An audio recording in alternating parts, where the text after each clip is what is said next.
السلام علیکم ورحمۃ اللہ نحمدہ ونصلی علی رسولہ الکریم اما بعد فاعوذ باللہ من الشیطان الرجیم بسم اللہ الرحمن الرحیم محمد الرسول اللہ والذین معہ اشداء علی الکفار رحماء بینہم صدق اللہ العظیم۔ دشمن احمد پہ شدت کیجئے، ملحدوں کی کیا مروت کیجئے، ذکر ان کا چھیڑیے ہر بات میں، چھیڑنا شیطان کا عادت کیجئے، مثل فارس زلزلے ہوں نجد میں، ذکر آیات ولادت کیجئے، غیظ میں جل جائیں بے دینوں کے دل، یا رسول اللہ کی کثرت کیجئے چرچا انہی کا صبح و شام، جان کافر پر قیامت کیجئے، اذن کب کا مل چکا اب تو حضور، ہم غریبوں کی شفاعت کیجئے، شرک ٹھہرے جس میں تعظیم حبیب، اس برے مذہب پہ لعنت کیجئے، ظالموں محبوب کا حق تھا یہی، عشق کے بدلے عداوت کیجئے، غوث اعظم آپ سے فریاد ہے، زندہ پھر یہ پاک ملت کیجئے، میرے آقا حضرت اچھے میاں ہو رضا اچھا وہ صورت کیجئے۔ معزز سامعین کرام، گزشتہ 20 دسمبر 2025 بمطابق 29 جمادی الاخری 1447 ہجری کو دہلی کی سرزمین پر وجود باری تعالیٰ کے تعلق سے ایک ڈیبیٹ رکھا گیا، جس میں ایک طرف روئے زمین کا بدترین کافر و ملحد جاوید اختر موجود تھا، اور دوسری طرف دیوبندیوں کا پالا ہوا ایک نام نہاد مفتی مولوی شمائل ندوی موجود تھا۔ ڈیبیٹ وجود باری تعالیٰ کے تعلق سے تھا۔ پوری دنیا نے دیکھا کہ درمیان ڈیبیٹ بار بار مولوی شمائل ندوی نے ملحد جاوید اختر کو حضرت کہہ کر مخاطب کیا، جو اللہ تبارک و تعالیٰ کے وجود کا منکر ہو اور اس روئے زمین کا بدترین کافر ہو، اس کو بار بار حضرت کہنا یہ کہاں کا انصاف ہے؟ مطلب صاف ہے کہ مرتد شمائل ندوی جاوید اختر جیسے نابکار کو حضرت کہہ کر یہی بتانا چاہ رہا تھا کہ اس میں اور مجھ میں زیادہ فرق نہیں ہے، اس لیے کہ ان دونوں میں سے ایک کا عقیدہ یہ ہے کہ اللہ ہے ہی نہیں، اگر اللہ ہوتا تو غزہ میں اتنے مسلمان مارے گئے وہ بچا لیتا، اتنے چھوٹے چھوٹے بچے شہید ہو گئے، اگر اللہ ہوتا تو ان بچوں کی حفاظت فرما لیتا۔ اس طرح کا جملہ اللہ تعالیٰ کی شان اقدس میں عیب ہے، اور اللہ کے لیے عیب کا ماننا کفر ہے، جیسا کہ عامہ کتب میں منقول ہے۔ اور دوسرے کا عقیدہ یہ ہے، جیسا کہ اس کا ایک مولوی گنگوہ کا رہنے والا مولوی رشید احمد گنگوہی، جو اکابرین دیوبند میں ایک بہت بڑا نام ہے، اس نے یہاں تک لکھ ڈالا کہ اللہ جھوٹ بول سکتا ہے، یہ جملہ بھی اللہ کی شان اقدس میں عیب ہے، اور اللہ کے لیے عیب کا ماننا صریح کفر ہے۔ مطلب ظاہر ہے کہ ایک حمام میں دونوں ننگے ہیں۔ اب اس ڈیبیٹ کو لے کر خاص کر ملک ہندوستان میں ان دیوبندیوں نے کوہرام مچا رکھا ہے کہ ہر سوال کا جواب علماء دیوبند کے پاس موجود ہے۔ ہم صرف یہی ان لوگوں سے کہنا چاہیں گے کہ جو ہمارے اکابرین کے قرض تمہارے اوپر، اس کو ادا کب کرو گے؟ مثال کے طور پر ابھی میں نے کہا کہ ان کا عقیدہ ہے کہ اللہ جھوٹ بول سکتا ہے، اس پر مجدد میت حاضرہ اعلیٰ حضرت امام احمد رضا خان فاضل بریلوی رضی اللہ تعالی عنہ نے سبحان السبوح لکھ دیا، تو کوئی ان کی جماعت میں آج تک پیدا نہ ہو سکا جو اس کا جواب لکھ سکے۔ پھر بعدہ جلالت العلم استاذ العلماء حضور حافظ ملت عبدالعزیز محدث مراد آبادی رضی اللہ تعالی عنہ نے ایک چھوٹی سی کتاب لکھی جس کا نام المصباح الجدید رکھا، جس میں دیوبندیوں کے عقیدے لکھے۔ جب یہ کتاب ان کو کانٹے کی طرح چبھنے لگی تو اس کے جواب میں بظاہر غالباً رہبر نام کا ایک آدمی تھا، اسی کے نام سے وہ کتاب چھپی، لیکن مولوی منظور نعمانی نے در پردہ اس کتاب کو لکھا اور اس کا نام مقامع الحدید یعنی لوہے کا ہتھوڑا پیش کیا۔ اب اس کے جواب میں پھر حضور حافظ ملت علیہ رحمت و رضوان نے اپنے شاگرد رشید حضرت مولانا مفتی محبوب صاحب کے نام سے العذاب الشدید کو چھپوایا، جو آج تک اس جماعت میں کوئی پیدا نہ ہو سکا جو العذاب الشدید کا جواب دیتا۔ تو مولوی شمائل ندوی جیسے دیوبندیوں سے کہنا چاہیں گے کہ اگر تمہارا مذہب حق ہے تو تم لوگ العذاب الشدید کا جواب دو، لیکن ہمیں معلوم ہے کہ تم قیامت کی صبح تک اس کا جواب نہیں دے سکو گے۔ یہ بات ظاہر ہے کہ آج تم لوگ پیسے کے بل بوتے پر اپنا مذہب پھیلانا چاہتے ہو، لیکن جو حق کے پہچاننے والے ہیں ان کو تم کبھی بھی گمراہ نہیں کر سکتے۔ میں کہتا ہوں کہ العذاب الشدید کا جواب ان پر اور ان کے پرکھوں پر قرضہ باقی ہے۔ اگر ہمت ہے تو مولوی شمائل ندوی اور ان جیسے تمام مولوی مل کر اس کا جواب دے دیں، لیکن یقین کامل ہے کہ اس کا جواب وہ نہیں دے سکتے۔ یہی اس بات کا کھلا ہوا ثبوت ہے کہ یہ غلط ہیں۔ پھر اس کے بعد رئیس القلم حضرت علامہ ارشد القادری علیہ رحمت و رضوان نے زلزلہ لکھا، اور وہ تمام باتیں علامہ نے پیش کر دی کہ جن کو یہ لوگ بزرگان دین کے ساتھ کرنے کو یا بزرگان دین کے ساتھ جو سنی پیش آتے ہیں، اس بنیاد پر تمام سنیوں کو مشرک و کافر قرار دیا کہ یہ مسلمان ہی نہیں رہے، شرک و کفر میں مبتلا ہو گئے، حالانکہ وہی ساری باتیں ان کی کتابوں میں بھی موجود ہیں، لیکن سنیوں کے ساتھ اس طرح وہ پیش آتے ہیں۔ بہرحال علامہ ارشد القادری علیہ الرحمہ نے زلزلہ کتاب لکھی اور اس کے جواب میں ان دیوبندیوں نے یہاں سے لے کر برطانیہ تک 4 کتابیں رد میں لکھی۔ ظاہر میں تو چھوٹے چھوٹے مولوی سامنے آئے، لیکن اندر سے بڑے بڑے لوگ موجود تھے۔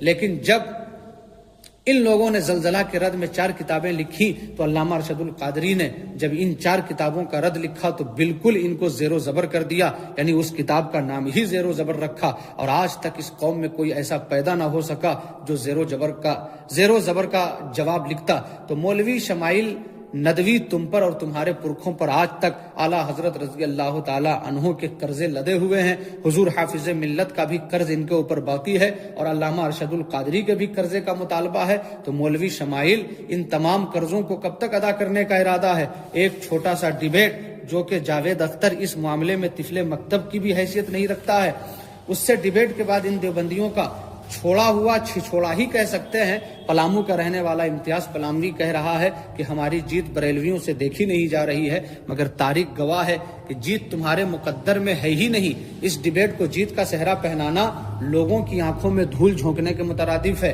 اس کو جیت کہتے ہیں۔ کہاں جاوید اختر نے توبہ کیا؟ کہاں؟ ہاں، اگر توبہ کر لیتا تو یہ سمجھا جاتا کہ تم اس ڈیبیٹ کو جیت گئے، مگر ایسا نہ ہو سکا۔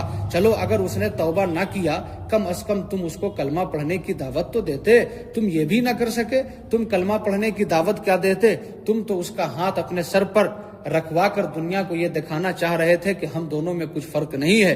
بہرحال مولوی شمائل ندوی اور دیوبندی علماء کے بقول اس مناظرہ کو جیت لیا گیا۔ چلو تمہاری اگر مان بھی لیں تو تمہیں کیا کرنا چاہیے تھا؟ ملحد جاوید اختر سے توبہ کرانا چاہیے تھا، نہ کہ اس سے مصافحہ اور دست بوسی کرنا تھا۔ اور ایک بات سن کر آپ حیرت میں پڑ جائیں گے کہ اس ڈیبیٹ سے پہلے مولوی شمائل ندوی اور ملحد جاوید اختر یہ دونوں ایک جگہ بیٹھ کر چائے پی چکے تھے اور مناظرہ کیسے ہوگا، کیا ہوگا، یہ سب طے کر چکے تھے۔ اس کا صرف ایک ہی مطلب ہے کہ دال میں کچھ نہ کچھ کالا تھا، اور کچھ نہیں بلکہ پوری دال ہی کالی تھی۔ ساتھ میں کھانا کھانے کا مطلب یہی بتا رہا ہے کہ کسی باطل کو زیر کرنا مقصد نہیں تھا، کسی ملحد کو کلمہ پڑھانا مقصد نہیں تھا، حقانیت واضح کرنی نہیں تھی، بلکہ ان کا مقصد صرف یہی تھا کہ واہ واہی لوٹ لیں، اور انہوں نے واہ واہی کو خوب اچھے طریقے سے لوٹا۔ اس موقع سے ہمیں ایک بہت پیاری بات یاد آ رہی ہے۔ امیر المؤمنین خلیفۃ المسلمین حضرت سرکار سیدنا عمر فاروق رضی اللہ تبارک و تعالی عنہ کی بارگاہ میں ایک شخص آیا اور اس نے بھوک کی شکایت کی۔ حضرت سیدنا فاروق اعظم نے اپنے خادم سے فرمایا کہ دسترخوان بچھاؤ اور اس کے لیے کھانا لگا دو۔ کھانا لگ گیا اور وہ کھانے کو بیٹھا تو اس کی زبان سے کچھ بد مذہبی کا جملہ نکلا، تو سرکار سیدنا فاروق اعظم رضی اللہ تعالی عنہ نے اپنے خادم سے فرمایا کہ کھانا اس کے سامنے سے اٹھا دو اور اس کو دھکے دے کر دروازے سے باہر بھگا دو۔ اشداء علی الکفار کے سچے مصداق یہ لوگ ہیں۔ مسلمانوں، اب بھی سمجھو کہ اس دور میں جتنے باطلاہ فرقے ہیں، چاہے وہ دیوبندی ہوں، چاہے وہ وہابی ہوں، چاہے وہ رافضی ہوں، چاہے وہ خارجی ہوں، چاہے وہ نام نہاد مولائی ہوں، یہ سب کے سب ہمارے نہ کل تھے، نہ آج ہیں، نہ صبح قیامت تک ہو سکتے ہیں۔ ایک بات حقیقت پر مبنی ہے کہ ملحد جاوید اختر نے وجود باری تعالی کا انکار کیا، لیکن اس قوم نے تو حد کر دیا۔ ان بدبختوں نے اپنی کتابوں میں کسی کو بھی نہیں چھوڑا۔ ان لوگوں نے اللہ تبارک و تعالیٰ کی توہین کی، اللہ کے پیارے محبوب حضور سرور کائنات صلی اللہ تعالیٰ علیہ وسلم کی جگہ جگہ توہین کی۔ صحابہ کرام کے بارے میں یہاں تک لکھا کہ صحابہ کو کافر کہنے والا بھی کافر نہیں ہوتا ہے۔ مزارات اولیاء اللہ پر جانے کو شرک تک قرار دیا۔ پوری کتابیں بھری پڑی ہیں۔ یہ بھی حقیقت پر مبنی ہے۔ جس طرح ملحد جاوید اختر ہمارے نزدیک بدترین کافر ہے، اسی طرح یہ تمام دیوبندی وہابی جو خبثائے عربہ یعنی مولوی اشرف علی تھانوی، مولوی رشید احمد گنگوہی، مولوی قاسم نانوتوی، مولوی خلیل احمد امبیٹھوی کے عقیدے سے متفق ہیں، یہ سب کے سب بلا شک و شبہ کافر و مرتد ہیں۔ تفصیل کے لیے فتاوی حسام الحرمین دیکھیں کہ مکہ معظمہ اور مدینہ طیبہ کے علماء کرام مفتیان اعظام نے ان کے کافر ہونے کا فتویٰ دیا اور یہ بھی فرمایا کہ من شک فی کفرہ و عذابہ فقط کفر، جو ان کے کفر و عذاب میں شک کرے وہ بھی کافر ہے۔ ان لوگوں نے چال بازی کی اور نماز و روزہ کا سہارا لیا، نماز کے نام پر لوگوں کو بلانا شروع کیا، روزے کے نام پر لوگوں کو بلانا شروع کیا۔ تو میں آپ لوگوں کو یہی بتانا چاہتا ہوں کہ کیا قادیانی نماز و روزہ نہیں کرتے تھے، لیکن اس کے باوجود دیوبندیوں نے ان کو مرتد قرار دیا کہ ان کے پیچھے نماز پڑھنا جائز نہیں ہے، جیسا کہ فتاوی دارالعلوم میں یہ فتویٰ موجود ہے۔ اسی کے پس منظر میں مرتضی حسن دربھنگی نے ایک کتاب لکھی، اشد العذاب علی مسیلمۃ الپنجاب، یعنی پنجاب کے مسلمہ پر سخت عذاب۔ تو پنجاب کا مسلمہ کون ہے؟ وہی مرزا غلام احمد قادیانی۔ اس کتاب پر دیوبند کے تمام مولوی لوگ اس زمانے میں زندہ تھے، سب کے دستخط موجود ہیں، سہارنپور کے تمام مولویوں کے دستخط ہیں۔ ان تمام لوگوں نے اس بات پر دستخط کیا ہے کہ غلام احمد قادیانی کافر و مرتد ہے، لیکن لوگ ہم کو یہ کہتے ہیں کہ سنی بریلوی جو ہیں لوگوں کو کافر بناتے ہیں، لیکن یہ خیال غلط ہے۔ ہم کسی کو کافر بناتے نہیں ہیں، بلکہ جو کافر ہوتا ہے اس کا کافر ہونا صرف بتاتے ہیں۔ ابھی سوشل میڈیا پر یہ پروپیگنڈا کیا جا رہا ہے کہ اچھا ہوا کہ جاوید اختر کے مقابلے میں کوئی بریلوی عالم موجود نہیں تھا، ورنہ مسلمانوں کی رسوائی ہو جاتی۔ ایسا لگتا ہے کہ یہ لوگ تاریخ پڑھتے نہیں ہیں، بالکل تاریخ سے نابلد ہیں۔ ابھی ماضی قریب میں مسلک اعلیٰ حضرت کے جید عالم دین اور میدان مناظرہ کے آزمودہ سپاہی حضرت مولانا شیخ اسرار رشید نے جاوید اختر جیسے کسی جاہل سے نہیں بلکہ انگلینڈ کے جج اور انگلینڈ کی ایک یونیورسٹی کے پروفیسر اور کرسچن کے ساتھ مناظرہ اور مباہلہ کیا تھا، اور پروفیسر کی طرف سے دی جانے والی زہر کی بوتل بھی پی، مگر اللہ کے فضل سے زندہ رہے۔ ایسا نہیں ہے کہ آج اعلیٰ حضرت رضی اللہ تعالیٰ عنہ کے مسلک پر چلنے والے علماء نہیں ہیں۔ الحمدللہ ایسے عالم حق آج بھی موجود ہیں، سینکڑوں کی تعداد میں، جو کسی بھی موضوع پر مناظرہ کرنے کی صلاحیت رکھتے ہیں۔ میدان مناظرہ کے عظیم شہ سوار سلطان المناظرین حضور محدث کبیر علامہ ضیاء المصطفیٰ دامت برکاتہم العالیہ کی ذات بابرکات آج بھی موجود ہے۔ بس اخیر میں یہ کہنا چاہتا ہوں کہ مولوی شمائل ندوی، ایک ڈیبیٹ جاوید اختر سے تو نے کر لیا، اب ایک بار پوری طاقت کو اکٹھا کر کے کسی رضا کے شیر کے سامنے بیٹھنے کی ہمت کر، چل امکان کذب ہی پر مناظرہ کر لے۔ لیکن ہمیں معلوم ہے کہ زہر کا پیالہ پینا تو گوارا کر سکتے ہیں، لیکن کسی بریلوی عالم کے سامنے بیٹھ کر مناظرہ نہیں کر سکتے ہیں۔ کیوں کہ یہ رضا کے نیزے کی مار ہے کہ عدو کے سینے میں غار ہے، کسے چارہ جوئی کا وار ہے کہ یہ وار وار سے پار ہے۔ السلام علیکم ورحمۃ اللہ۔